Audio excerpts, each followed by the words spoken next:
in the 1964 sci-fi television show, The Twilight Zone, there was an episode called A Nice Place to Visit. Anyone ever remember that show? I'm actually too young. I'm actually too young to remember that show. But this particular episode was about a man named Rocky Valentine. Rocky was a small-time criminal, and the opening scene is of a robbery. And he's being chased by police, and eventually he gets shot in the back. And he wakes up next to this courteous man dressed in a white suit named Mr. Pip. And Mr. Pip courteously informs him that Rocky is now dead. And that he is now in a place where he will get everything he ever wanted forever. So Rocky thinks to himself, well, this is great. I'm in heaven. I get to do whatever I want. And so Rocky he's in this lavish suite, well furnished. He goes down to the casino, and he goes to the slot machines, and instantly he wins everything. Very exciting. He goes to the cards table, and he beats the house. He's followed around by beautiful women, and he gets everything he ever wanted. He's overjoyed. But after a while, Rocky does this thing over and over again, and he starts to get a little bored. He goes to rob a bank only to find the vault door wide open. He comes to the slot machines day after day, and it's this funny scene that the money is just pouring out of the slot machine. He's just like, whatever. And Rocky comes to this realization that he actually hasn't lived a very good life. He has nothing but crimes and misdemeanors, bad deeds in his background, and he thinks to himself that maybe there's a mistake. Maybe he's in heaven by accident. And he goes up, he confronts Mr. Pip, and he says, heaven is not all it's cracked up to be. I want to go to the other place. Which is this dramatic line which finishes the episode. Mr. Pip he says, Mr. Valentine, what makes you think that you're in heaven? This is the other place. And Rocky tries to escape, and he's locked in there, and it ends with this evil laugh. Very scary, very dramatic. Obviously a fictional story, and it shows the idea of hell. And maybe that's an idea of hell that we're not particularly used to. I think sometimes when we think of hell, we think of a dungeon with flames, ruled by a cute little creature with red horns and a pitched forked tongue and tail. And sometimes we can think of hell as maybe a cruel punishment of an unforgiving God. A lot of people have a struggle with the Christian faith because of this. Why would a loving God allow his people that he loves to be separated from him forever? I might suggest that maybe our conception of hell is not quite right. Maybe it's possible that it's a little bit more like they depict in The Twilight Zone. Getting everything you ever wanted forever. This endless stream of meaningless pleasures which never satisfy you. And for Rocky, it's the most agonizing torment imaginable, getting everything he wanted forever. C.S. Lewis once said that there's basically two kinds of people at the end of their lives. Those who say to God, thy will be done, and those to whom God says, thy will be done. And he says that basically there's in hell, everyone who is in hell chooses it. Which is a hard thing to think of. Why would anyone choose to go to hell? Even if you don't believe in hell, no one would actually want to go there. And I think for most of us, we think, well, I haven't done anything wrong. I haven't killed anyone. I haven't done anything outrightly evil. Good. That's good. That's great. But I think that the understanding of hell is that the devil doesn't lead people to hell through these outright sort of like betrayals, but he leads them through subtle ways, through good things. The devil often uses our desires. And all of us have desires. Desires are actually a good thing. We desire love. We desire happiness, peace. We desire justice, forgiveness. Our desires are fundamentally a good thing that are given by God to lead us towards Him. But the problem is that when we decide that we're going to satisfy our desires with something that doesn't work. That's what sin is. Sin is a counterfeit which promises to satisfy all our desires. One of our priests, Father Alex, he loves McDonald's. And he uses this analogy. He says, McDonald's, that McDonald's Big Mac has so many promises to satisfy all your desires, everything you could ever want. And 20 minutes later, you feel like garbage.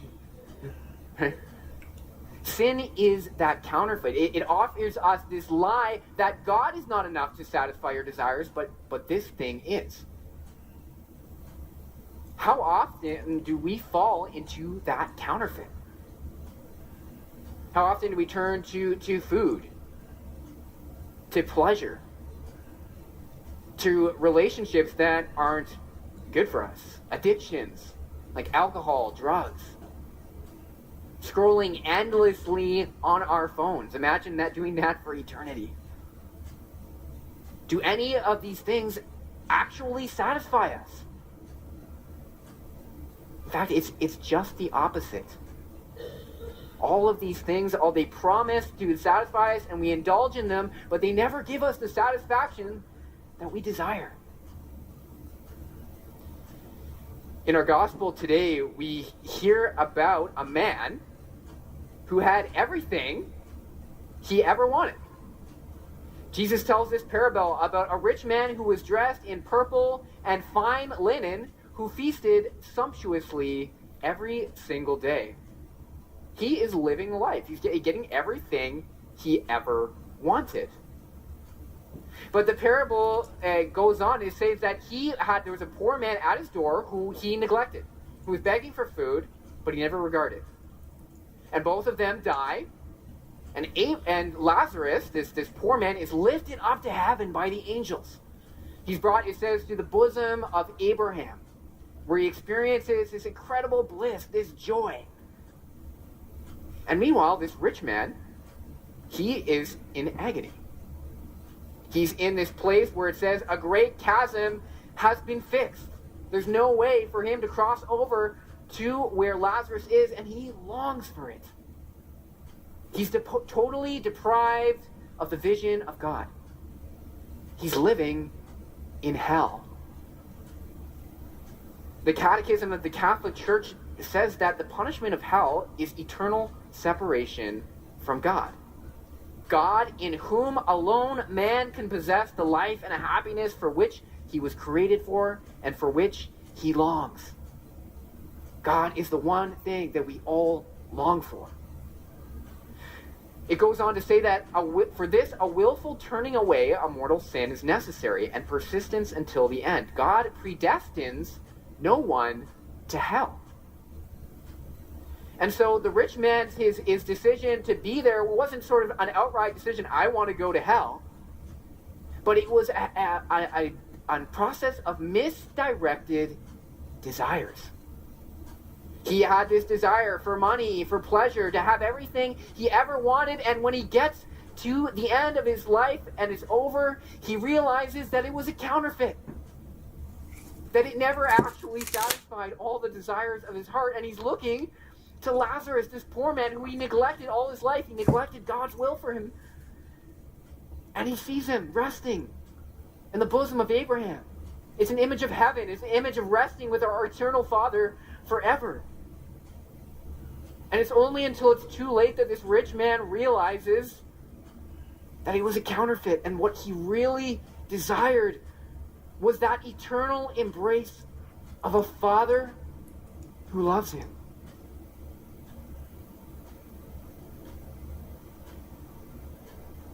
for us today, who come here with all sorts of desires of our hearts, unsatisfied, I believe Jesus is speaking the exact same thing to us 2,000 years later. The decision to follow the counterfeit of sin, he's saying, is never going to satisfy you. The only thing that will truly satisfy you is the eternal embrace of a Father who loves you. About 15 years ago, I moved out of the house for the first time. I was studying my Bachelor of Science in nursing at the University of Ottawa.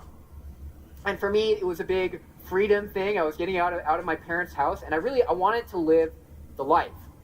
And I truly was. I had lots of friends. I was in a great program. I was getting great grades. There was a young woman, a beautiful young woman I was dating at the time. And pretty much every weekend, I was partying and drinking with my friends. I was living the life. I had everything I thought I ever wanted. And yet, some of the loneliest and most miserable nights of my life was walking home late at night after a night of drinking and partying. I experienced this deep emptiness.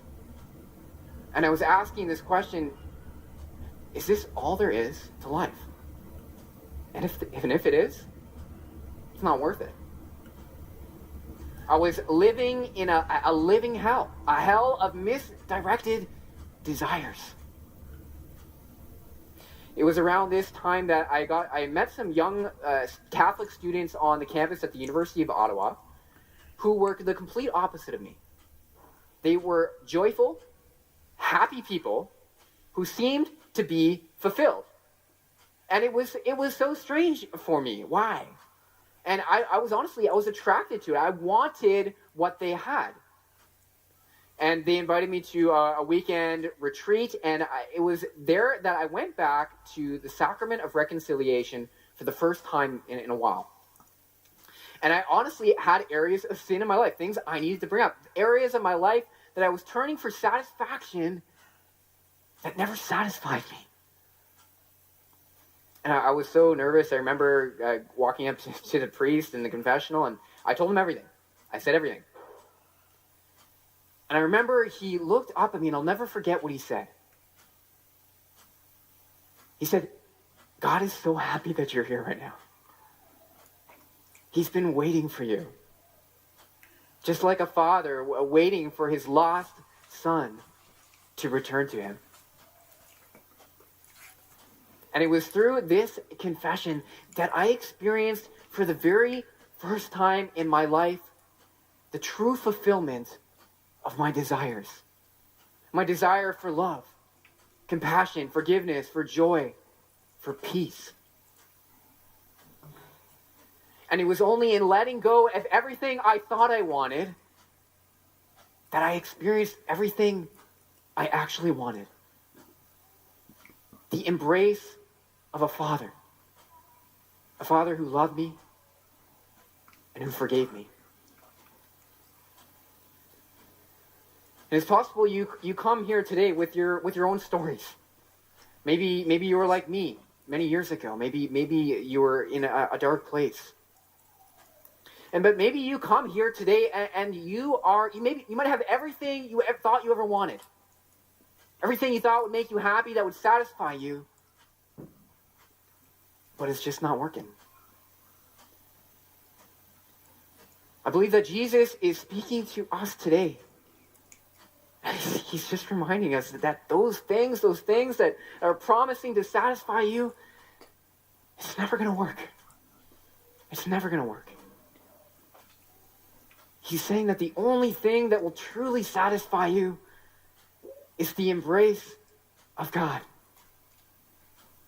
A loving Father who loves you, who forgives you. And he's always waiting for you. I think one of the most practical ways we can experience this love, that we're longing for, is the sacrament of reconciliation. If living in our unsatisfied desires in sin is a living hell, then confession is the place where we start to experience a living heaven, that eternal embrace of the Father who loves us. And maybe it's been a long time since you've been to confession. Or maybe it's something that you do regularly, but there's still these areas of your life that you turn back to that never satisfy you. Or maybe you're not even Catholic here today.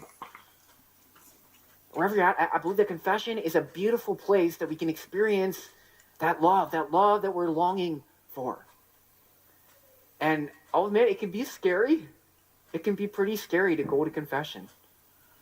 But I want to remind you, I've only been a priest for 4 months. And, sin is not all that shocking. I'm not shocked by it. I myself am a sinner. I need to go to confession too, regularly. And I can't tell anyone your sins. I'm bound by the seal of confession. I can't tell anyone. And confession is this beautiful place. And we have confession here available every single day, pretty much, before Mass and before our Vigil Mass on Saturdays. And you can come to a priest anytime. And we can make an appointment or take us aside. I love, it's such a gift to be able to hear confessions because I get to show other people that mercy, that love, that compassion that I was shown so many years ago. I believe that if we start to turn away from those areas of our lives that don't satisfy us, we would start to experience true satisfaction. That love, that peace, that forgiveness, that joy, that happiness that we all desire. So as we come today to this sacrament, if we're able to receive Jesus today or not, to invite him into our lives, to say to God, God, you are enough for me. This thing or that thing, this counterfeit, it's never satisfying me. God, you are enough for me. Father, your love is enough for me. You are enough. As we come to him today, we turn away from all those areas of our lives and turn instead to God, our loving Father, who is the only one who can satisfy all our desires.